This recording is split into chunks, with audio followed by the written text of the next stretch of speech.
mensageiro da luz e da paz, né, Divaldo Franco. Boa noite a todos. É muito bom, como eu sempre digo, estar aqui. Eu amo estar aqui. Venho para cá com extrema alegria, sabendo que eu vou encontrar todos vocês, porque a gente começa a se conhecer, né? E a gente troca olhares e é muito bom mesmo.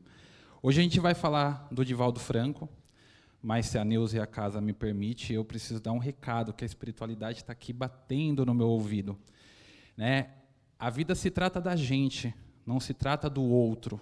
Divaldo falava muito que era sobre amar e não sobre ser amado. Então, não é sobre o outro, não, é sobre nós.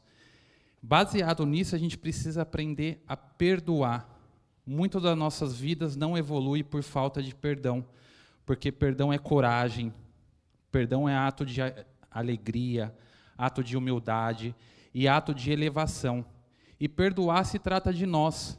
Aquele que pode ter feito algo contra nós é ele, não é nós. Para a gente evoluir, a gente não precisa de mais ninguém, além de nós. Ninguém evolui por nós, e nós não evoluímos por ninguém. Então a gente precisa hoje sair daqui, além de tudo que a gente vai ouvir e aprender sobre o Divaldo, com essa mensagem da espiritualidade, para que a gente possa perdoar, aliviar o nosso coração e seguir em frente. Ok? Divaldo Franco, um mensageiro da paz. Divaldo, junto com Chico e tantos outros nomes, é um expoente, um dos principais espíritas que nós tivemos encarnados. Trouxe para nós uma série de ensinamentos, uma série de lições e, mais importante, uma série de exemplos. Viveu exemplificando tudo aquilo que ele falava. Nesse slide inicial, eu coloco aqui uma foto dele, jovem. Ele tem nessa foto por volta de 18 anos, segundo ele. Tirei isso do site da instituição dele. E já uma foto dele agora, mais velhinho, próximo do desencarne. E aí a gente percebe a alegria, né, no olhar dele. Eu gosto dessa foto porque ela emana bastante luz. E para iniciar a falar sobre ele, nada mais legal do que a gente ouvir uma prece feita por ele. Então a gente vai novamente se conectar aí com a espiritualidade e ouvir essa prece que nós trouxemos feita por ele. Senhor, muito obrigado por tudo que me deste, por tudo que me dás. Obrigado pelo ar, pelo pão, pela paz. Obrigado pela beleza que os meus olhos veem no altar da vida. Muito obrigado porque eu posso ver da beleza da natureza, o ar, as aves, as águas, a maravilha que existe no mundo e que eu, com os olhos e a alma, em profundo silêncio, consigo contemplar. Muito obrigado pelos ouvidos meus, que me foram dados por Deus, ouvidos que ouvem a música do povo que desce do morro na praça a cantar a melodia dos imortais, que a gente ouve uma vez e não esquece nunca mais. A voz melodiosa, canora do boiadeiro e a dor que geme, que chora no coração do mundo inteiro.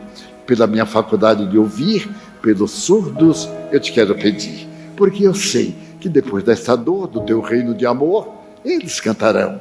Muito obrigado, Senhor, pelos olhos meus, que venha a misericórdia e o amor de Deus, pela minha voz que canta, que ensina, que ilumina, pela voz que trauteia uma canção, e o teu nome profere com dulce emoção. Diante da minha melodia, eu quero rogar por aqueles que sofrem de afasia, não canto de noite, não falo de dia, mas eu tenho certeza que aqueles que hoje são impedidos de falar, no mundo depois poderão cantar.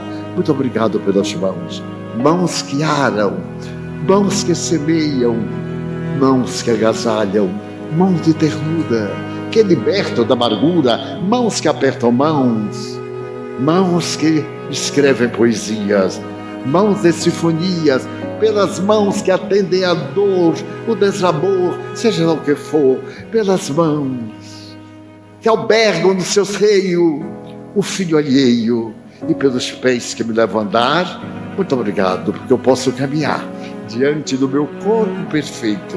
Eu te quero louvar, porque eu vejo na terra aleijados, deformados, fracassados, e eu posso cantar. Muito obrigado, Senhor, pelo meu lar. É tão maravilhoso ter um lar.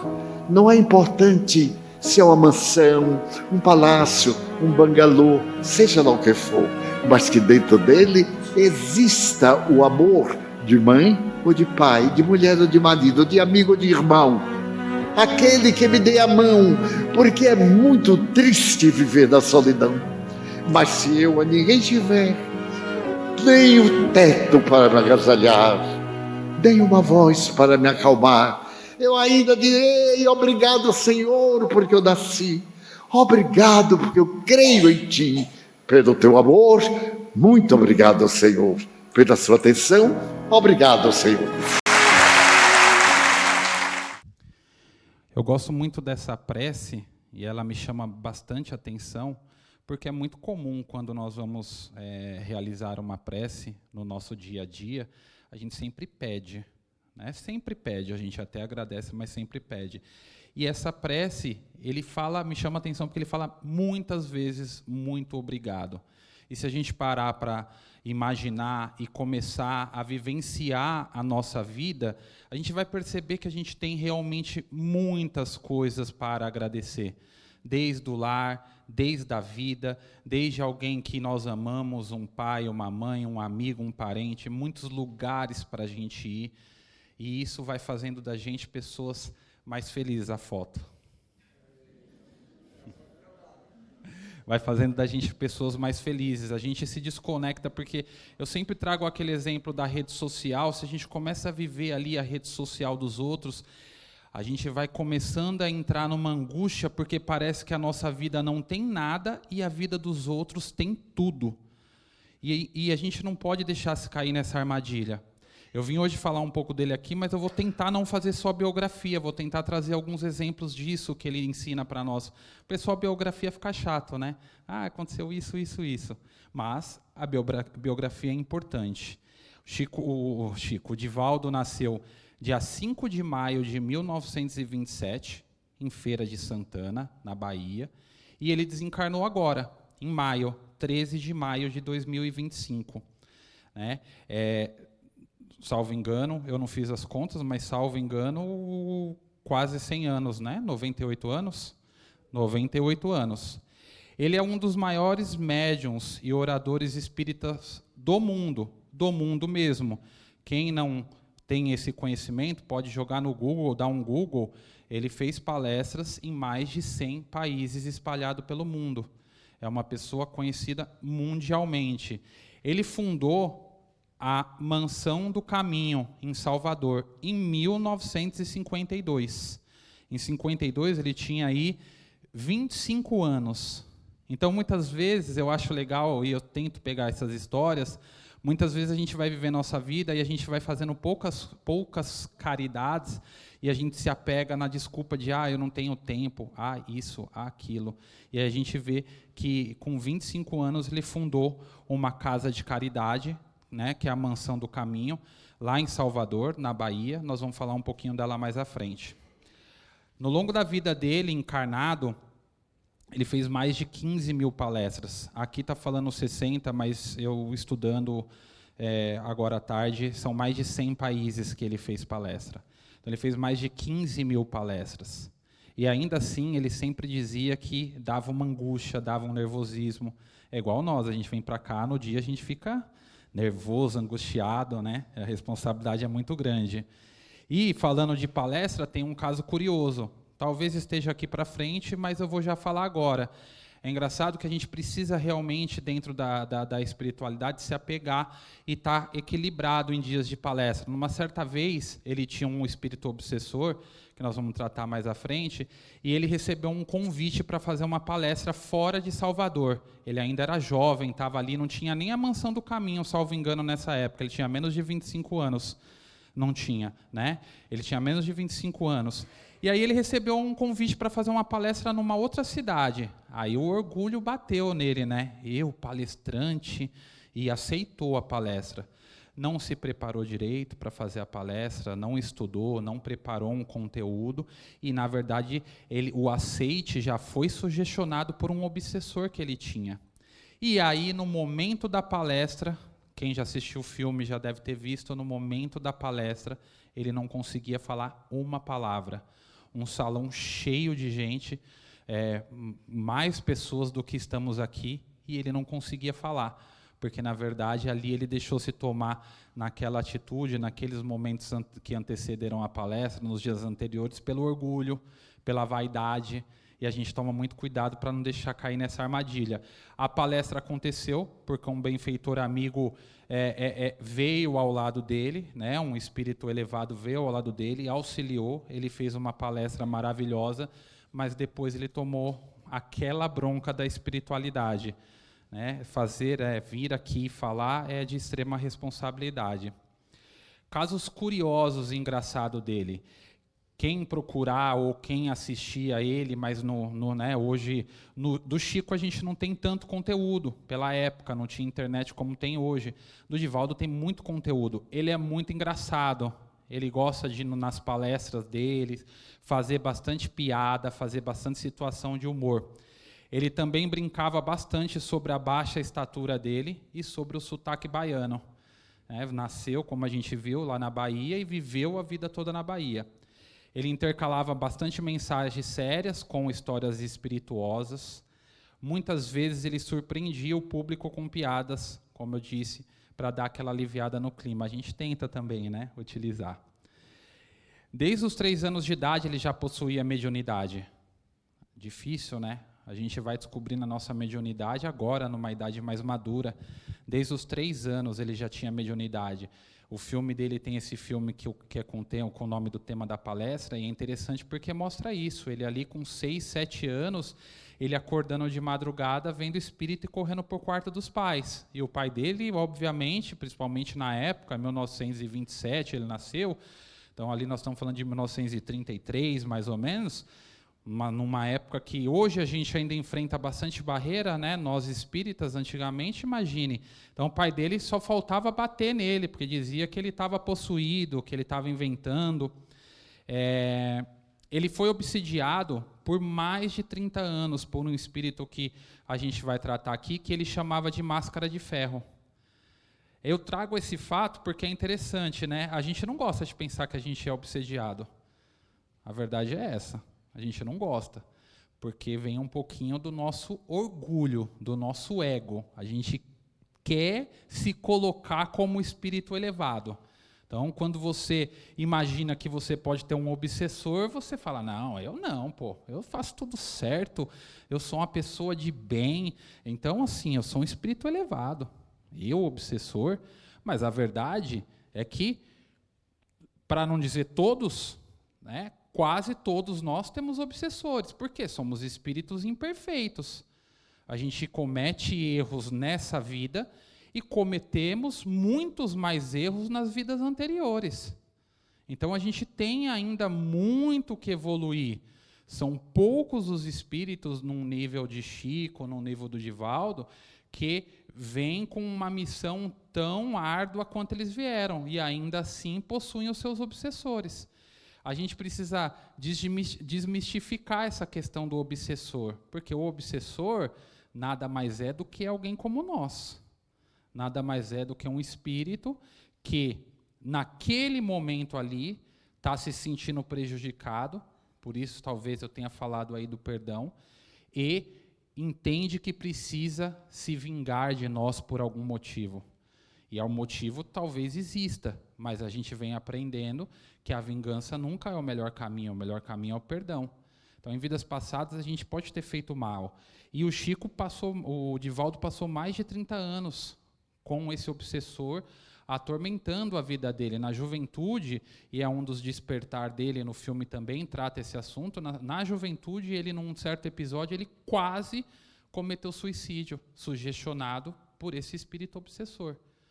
Então é legal a gente tratar esses assuntos para a gente perceber que muito do que acontece na nossa vida faz parte, acontece na vida de todo mundo. Afinal, a gente está falando do Divaldo Franco. Vamos lá, vamos em frente. Até que 30 anos depois, ele acabou conseguindo ter o perdão desse espírito. E por quê? A gente vai abordar aqui que o Divaldo, na Mansão do Caminho, ele adotava muitas crianças, né? Ele começou a adotar criança, e aí as pessoas, as mães necessitadas na região, lá em Salvador, tinha filho, não tinha com criar, deixava na porta da casa dele. Para vocês terem ideia, o Divaldo Franco adotou mais de 400 crianças. Mais de 400 crianças. Adotada legalmente. Né? Adotada legalmente. Não é que ele adotava só e cuidava, não, legalmente. Para quê? Para que ele pudesse realmente exercer o direito de, com aquela criança, dar o estudo e tudo mais. E a Mansão do Caminho é desenvolvida nesse sentido. Até que, num determinado momento, uma criança, uma bebê, uma menina que é deixada lá na porta da casa dele, é a mãe desse espírito obsessor. E aí esse espírito obsessor, pela situação, acaba se sensibilizando, se emocionando, porque o Divaldo sabe, pela mediunidade dele, a espiritualidade conta para ele que aquela menina é o espírito da mãe do obsessor. E o Divaldo começa a ter um embate, ele fala, não, eu vou cuidar dela, e esse espírito obsessor, mas ela é tão feia, você vai cuidar esse bebê feio. E aí o Divaldo fala, não, eu vou cuidar, esse bebê eu vou cuidar, eu vou amar, eu vou criar, como se fosse realmente a minha filha. E aí essa atitude de amor dele sensibiliza esse irmão, que até então era o seu obsessor, e aí nesse momento aquele sentimento de raiva, de vingança, de ódio se dissolve e aquele obsessor segue em frente à sua jornada. Esse obsessor, que o Divaldo chamava de máscara de ferro, na visão do Divaldo, ele aparece com uma máscara incandescente para se vingar de uma traição em uma encarnação passada, quando o Divaldo, então religioso francês, teria impedido o reencarne do espírito. O conflito durou anos até que Divaldo acolheu o bebê. Então, aqui traz esse exemplo do que eu estou falando para vocês. A gente comete falhas. E em vidas passadas a gente cometia mais ainda, porque essa evolução de respeitar o próximo, em que pese a gente vai assistindo, se a gente parar para assistir programa de televisão, a gente pensa que o mundo está acabando. Mas não está, porque olha o tanto de gente que está aqui, olha em quantas pessoas nós nos reunimos aqui. Em domingo são mais 300 pessoas. Então a gente se reúne semanalmente aqui, uma média, se for pegar os atendimentos no dia a dia, com certeza ultrapassa 500 pessoas por semana. E aí cada um vai embora para a sua casa. Imagina que a gente é um ponto de luz. Imagina o quanto a gente não ilumina aqui, pelo menos a Zona Leste. Aqui a Penha, aquele que mora em Itaquera, aquele que mora na Vila Matilde, aquele que mora em São Miguel, aquele que vai para o Tatuapé. Então, se a gente fosse, né, uma lamparina, uma lâmpada, a gente vai sair daqui, a gente vai iluminar a Zona Leste inteira. Então, o mundo não está acabando como a TV mostra que está acabando. Pelo contrário, nós estamos evoluindo. Agora, a gente precisa se conectar com essas energias positivas. Dando continuidade, certa vez aceitou fazer uma palestra. É o exemplo que eu já contei, eu vou passar, gente, desculpa. O filme dele traz como ponto central a caridade e o amor ao próximo. Então conta a história dele, que é a história de caridade e de amor. Desde a infância, ele já desenvolve a mediunidade dele. Ali, próximo dos 18 anos, ele começa realmente a aprender sobre o espiritismo, começa a trabalhar, e olha que interessante, eu sei que tem lá na frente, mas eu vou falar agora também. Um dos trabalhos principais que o Divaldo sempre desenvolveu, e desenvolveu depois com a Mansão do Caminho até o dia de hoje, é o trabalho voluntário do pão com café. Trabalho voluntário esse que a gente desenvolve aqui no GESB. Há muitos anos, desde o início, desde o princípio do GESB. Então, muitas vezes parece fútil, mas são trabalhos voluntários que alimentam pessoas. E mais do que isso, quando a gente faz um trabalho voluntário desse, trata-se de nós. Por quê? Porque a gente consegue se desprender daquele sentimento de julgar o próximo. Quando você doa um pão e um café, você consegue não julgar o próximo. Você evolui, porque você consegue realmente ter um sentimento de amor, um sentimento de caridade com o próximo. Perdão e superação. A gente fala de perdão, principalmente com o exemplo do obsessor dele, do Máscara de Ferro. E superação a gente fala pelos problemas de saúde, pelo tudo que ele enfrentou na vida dele. É outra coisa interessante, né? Problemas de saúde como todos nós. É um ser encarnado. Veio desencarnar aos 98 anos, mas enfrentou depressão, enfrentou problemas ortopédicos, enfrentou câncer, todas doenças do cotidiano que a gente enfrenta. Quem que não tem uma dor aí no corpo ortopédica? Quem que nesse momento não vive alguma crise de ansiedade ou depressão? Quem que não conhece alguém que não esteja com câncer? Não é verdade? Então, a gente começa a perceber, e aí essa minha ideia de trazer ele, é trazer no sentido de que é uma pessoa como nós, que a gente pode praticar tudo aquilo que ele praticava. Enfrentou diversos problemas de saúde, foi diagnosticado o óbito dele foi por falência múltipla dos órgãos, mas ele vinha enfrentando um câncer, né? Mas é óbvio, com 98 anos a saúde já é mais fragilizada, em que pese a lucidez e a firmeza que ele continuava a ter. Teve problemas cardíacos, depressão, como eu falei, mas sempre demonstrou bastante resiliência e fé. Espíritos que o orientava. Desde o começo da conexão dele com o espiritismo, o espírito mentor mais próximo dele era uma freira, né? A Joana de Ângeles. Era a principal mentora dele. Então, por exemplo, no filme se baseia, passa bastante ela. A maioria dos livros, ou a grande maioria dos livros que ele psicografou é orientado por ela. Mas ele tinha outros espíritos que também o acompanhavam, espíritos de luz, e que, por exemplo, ele tem livros maravilhosos com Manuel Filomeno de Miranda. Eu gosto bastante. Também tem a Amélia Rodrigues, o Vitor Hugo. Todos esses orientadores ofereciam para ele mensagens de elevação, mensagem de prosperidade que ele transportava para nós. Tem uma passagem engraçada, né? E aí também tem uma história, que se a gente for pesquisar aí, do encontro dele com Chico Xavier. Porque sempre existiu, por um determinado momento, um burburinho se os dois se davam bem, se os dois tinham alguma rusga. Porque, na verdade, o Chico sempre viveu mais aqui na região de Minas e São Paulo, e o Divaldo lá na Bahia. Mas a verdade é que os dois se davam bem, se respeitavam, e uma das passagens passa no filme, né? O Divaldo ainda jovem, aqui é uma foto do Divaldo e do Chico, os dois juntos, num evento, os dois juntos. Só não vou me recordar mais ou menos quando mas, salvo engano, isso aqui é na década de 90.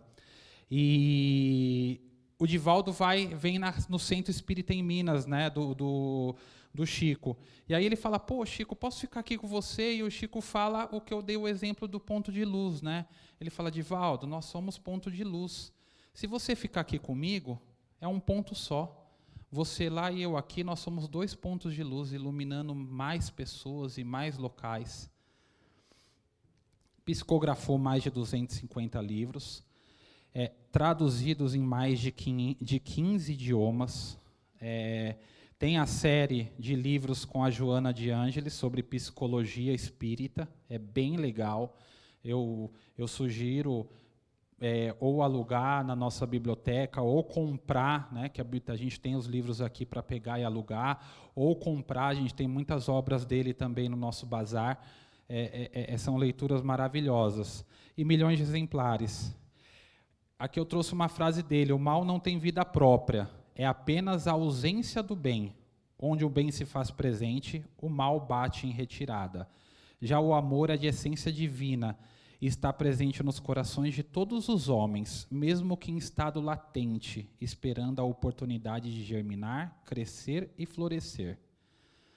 Da Mansão do Caminho, como eu disse, foi fundada em 52, mais de 600 filhos adotivos.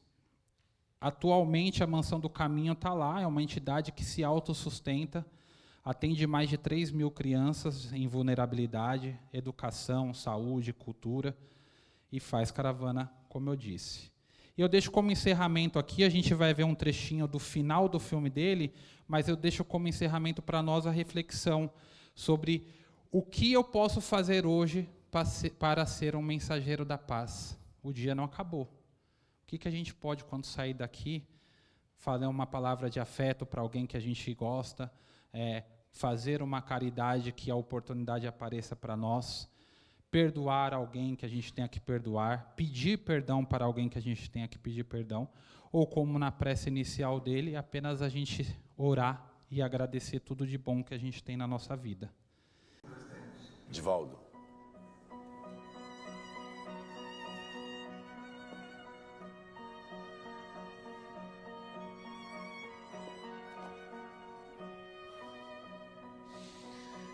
Aqui deste lado, é exatamente como você disse. Estamos todos vivos.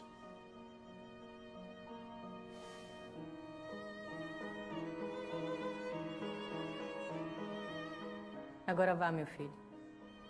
Entre lá, olhe bem nos olhos deles, diga e repita 1000 vezes que a morte não existe.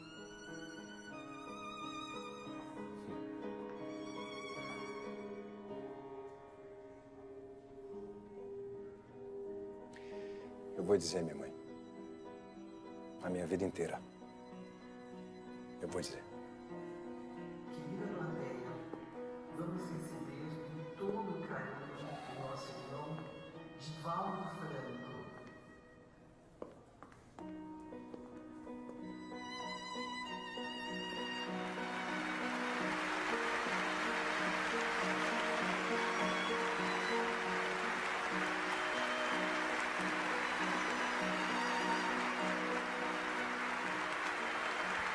Senhoras, senhores, nossos votos de muita paz.